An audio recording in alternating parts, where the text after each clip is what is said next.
Students, कैसे हैं आप सब? आई होप सब बहुत अच्छे होंगे, सबकी पढ़ाई भी और लाइफ भी आई होप सो काफ़ी अमेजिंग चल रही होगी। मैं हूं आपकी अपनी Khushboo ma'am, biology master teacher at Vedantu, और आज के सेशन में हम करने वाले हैं आपके वो 4 marker questions, that is your case based questions, जो आपके मिड टर्म्स के एग्जाम में डेफिनेटली वन और द ईदर तरीके से आ सकते हैं। आप सबको पता है केस बेस्ड क्वेश्चंस आपको मतलब देखो, मेरे अकॉर्डिंग तो मेरा ये मानना है कि सेकेंड 2 मार्कर और 3 मार्कर क्वेश्चंस थोड़े से ज्यादा ट्विस्ट होकर के आते हैं कंपैरेटिवली 4 मार्कर क्वेश्चन। 4 मार्कर में आपको 4 पॉइंटर्स के फॉर्मेट में एक एक वन वर्ड आंसर लिखना पड़ेगा, उसमें ज्यादा कुछ डिफाइन नहीं करना होता है। उसमें वहां पे आपकी डायरेक्ट नॉलेज अप्लाई होती है कि इस फलाने ऑर्गेनिज्म में ये आता है तो ये इसका एग्जाम्पल बता दो, इस तरीके से डायरेक्ट क्वेश्चन आते हैं। तो मेक श्योर जरूर करना कि इस तरीके के केस बेस्ड क्वेश्चन आप प्रैक्टिस करना ना भूलो, जो आज मैं इस सेशन में करवाने वाली हूं। तो स्टार्ट से लेकर एंड तक जरूर अटेंड करिएगा। चलो तो let's begin our session. Here we go with the very first question, जो कि है आपके चैप्टर द लिविंग वर्ल्ड से। तो ये तो भाई पूरा केस है। देखो, मैं आप लोगों को एक ही चीज सजेस्ट करूंगी कि बायो में अब क्लास 11th में आकर के थोड़े से क्वेश्चंस आपके टफ हो सकते हैं, है ना। कंपैरेटिवली अगर आप अपने क्लास 10th को देखोगे तो क्लास 10th में मैं ये बोलती थी कि अपने केस को पढ़ने की जरूरत नहीं है, क्वेश्चंस पढ़ोगे डायरेक्टली तो आंसर समझ में आ जाएंगे। लेकिन क्लास 11th में ये चीज़ नहीं होती है। क्लास 11th में थोड़े से टफ क्वेश्चन आ सकते हैं, बट फिर भी मैं आपको यही बोलूंगी कि एक बार सबसे पहले अपने क्वेश्चंस को रीड करना। इन केस अगर क्वेश्चंस ईजी हैं, आप आंसर लिख पा रहे हो तो वेल एंड गुड, नहीं लिख पा रहे हो तब केस पढ़ना, अदरवाइज टाइम वेस्ट हो सकता है। क्योंकि आपको भी पता है पेपर लेंथी होगा, आपको लिखना बहुत पड़ेगा, बहुत जगहों पर आपको डायग्राम बनाने पड़ेंगे, छूट सकता है पेपर। तो ये गलती थोड़ी सी अवॉइड करें, इसी तरीके से अपना प्लान करके पूरा पेपर लिखना, ठीक है। Let's start with the very first question. A binomial nomenclature consist of, binomial मतलब 2 टर्म्स अवेलेबल होंगे, एक क्या प्रेजेंट होता है, उसमें जीनस का नाम प्रेजेंट होता है और एक उसमें स्पेसिफिक एपिथेट प्रेजेंट होता है। एक एग्जांपल जो आपकी बुक में ही लिखा हुआ है, that is your Mangifera indica, जिसमें से मेंजीफेरा जो होता है वो आपका मैंगो का जीनस डिफाइन करता है और इंडिका जो है उसका स्पेसिफिक एपिथेट डिफाइन करता है। इस तरीके से उसको लिखा जाएगा।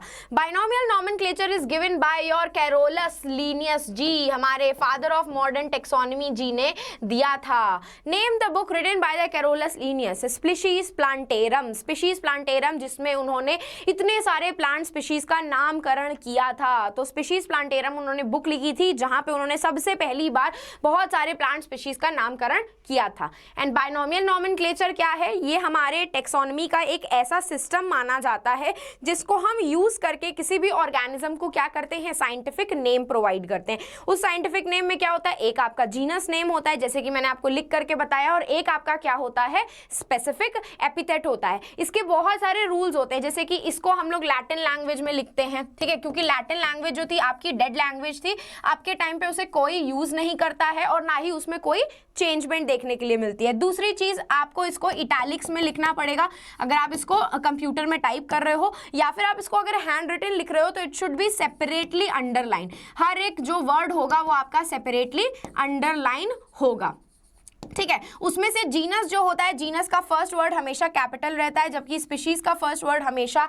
स्मॉल रहेगा। तो ये सारे आपके क्या होते हैं, बायनोमियल नोमेनक्लेचर के कुछ बहुत रूल्स होते हैं जो आपको फॉलो करने पड़ेंगे, ठीक है। अपने एग्जाम टाइम पे कोई भी अगर आप नाम लिख रहे होगे, बायनोमियल नोमेनक्लेचर को फॉलो करके जरूर लिखना, क्योंकि वहां पे मार्क्स कट हो सकते हैं। ये छोटी छोटी चीज वहां पे देखी जाएंगी, ठीक है। कभी कभी आप अपने लिखते लिखते गलत कर देते हो, वो बात दूसरी, लेकिन एग्जाम में ये सिली मिस्टेक थोड़ी सी याद रखना, बच्चे कर देते हैं सिली मिस्टेक ऐसी, ठीक है।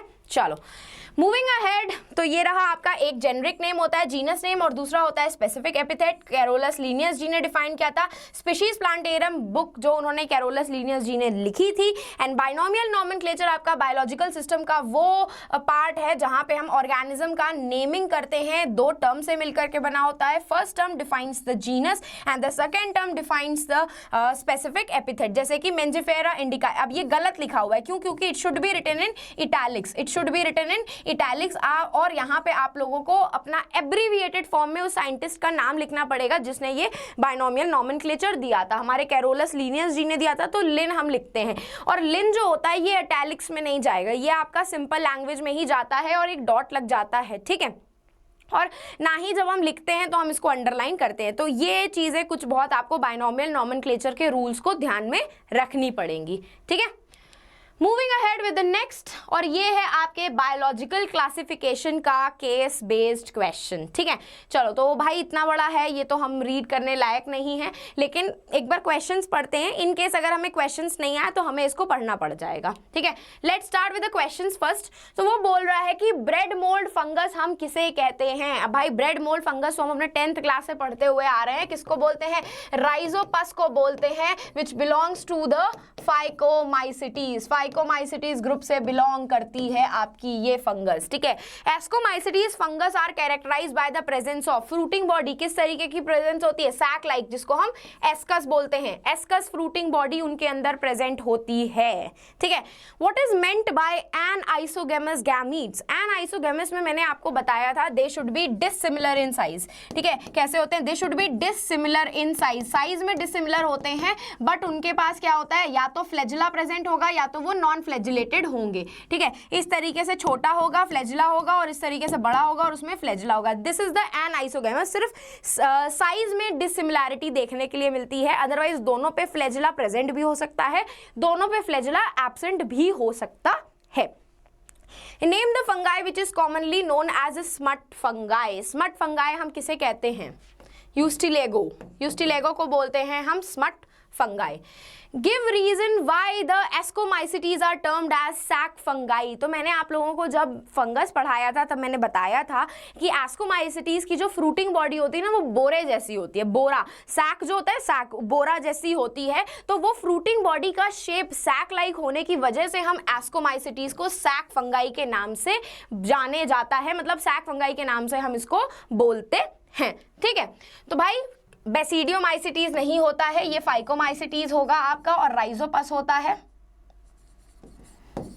फाइकोमाइसिटीज होगा और राइजोपस होता है, जिसको हम ब्रेड फंगस बोलते हैं।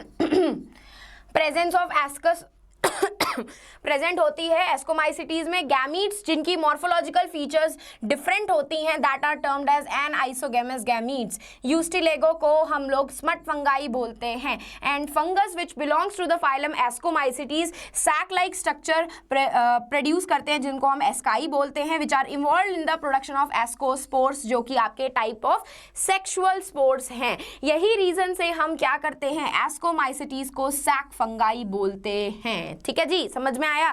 इसी रीजन से हम एस्कोमाइसिटीज को क्या बोलते हैं, सैक फंगाई बोलते हैं। चलो, moving on to the next. अगेन ये आपके प्लांट किंगडम का क्वेश्चन है, ठीक है।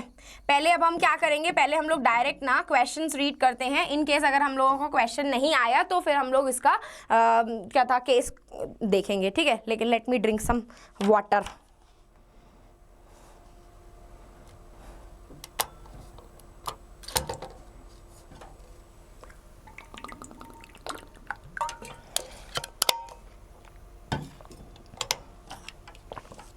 चलो, lower members of bryophytes are represented by group of bryophytes. दो होते हैं ना आपके, लिवरवॉर्ट्स होते हैं, लिवरवॉर्ट्स होते हैं। तो लिवरवॉर्ट्स जो होते हैं वो आपके लोअर मेंबर्स होते हैं आपके ब्रायोफाइट्स में, क्योंकि आपको फर्न्स में थोड़ा सा एडवांस्ड फीचर, उनका एडवांस्ड गैमीटोफाइट था, एडवांस्ड स्पोरोफाइट देखने के लिए मिला था, जो आपको लिवरवॉर्ट्स में देखने के लिए नहीं मिला था, ठीक है।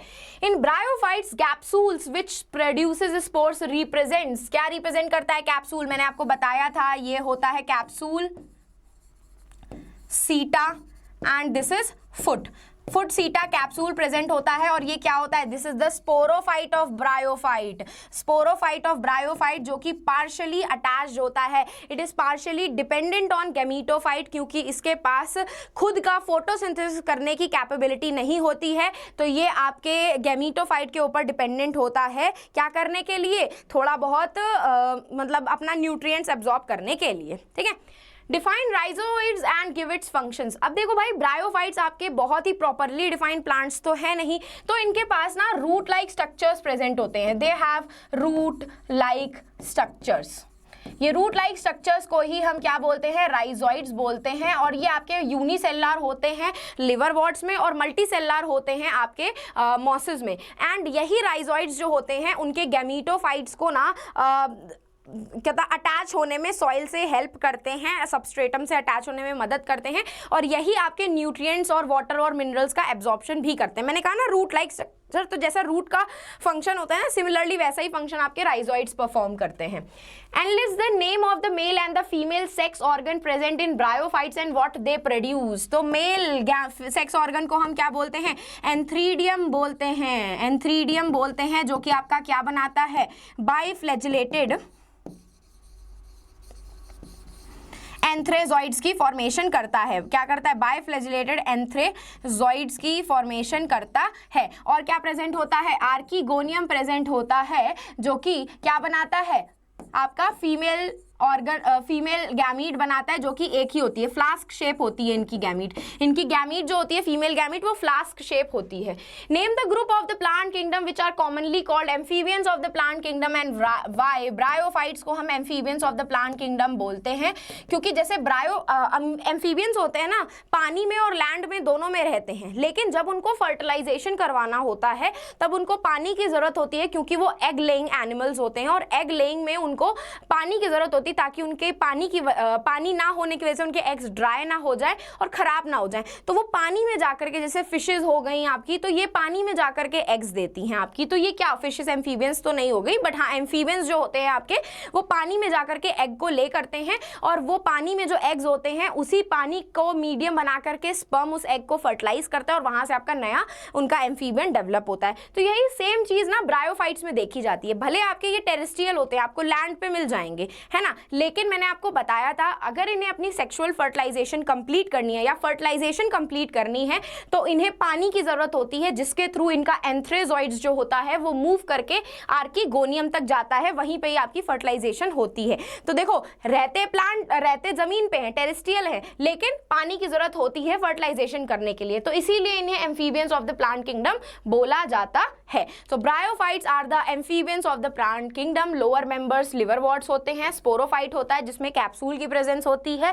ब्रायोफाइट्स में रूट लाइक स्ट्रक्चर प्रेजेंट होते हैं, जिनको हम राइजोइड्स बोलते हैं। यही राइजोइड्स वाटर मिनरल्स को एब्जॉर्ब करने में हेल्प करते हैं। मेल सेक्स ऑर्गन को एंथ्रीडियम बोलते हैं, जो बाइफ्लैजिलेटेड एंथ्रेजॉइड्स बनाता है, और फीमेल सेक्स ऑर्गन को आर्कीगोनियम बोलते हैं, जो कि फ्लास्क शेप होता है और सिंगल एग प्रोड्यूस करता है।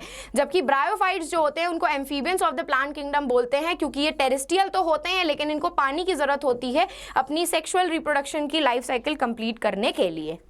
ठीक है, चलो मूविंग अहेड। तो ये आपके फाइलम पोरीफेरा के बारे में दिया गया है, और ये आपके एनिमल किंगडम का केस बेस्ड क्वेश्चन है। ठीक है, एनिमल किंगडम का केस बेस्ड क्वेश्चन है। चलो, तो let's start with the first question.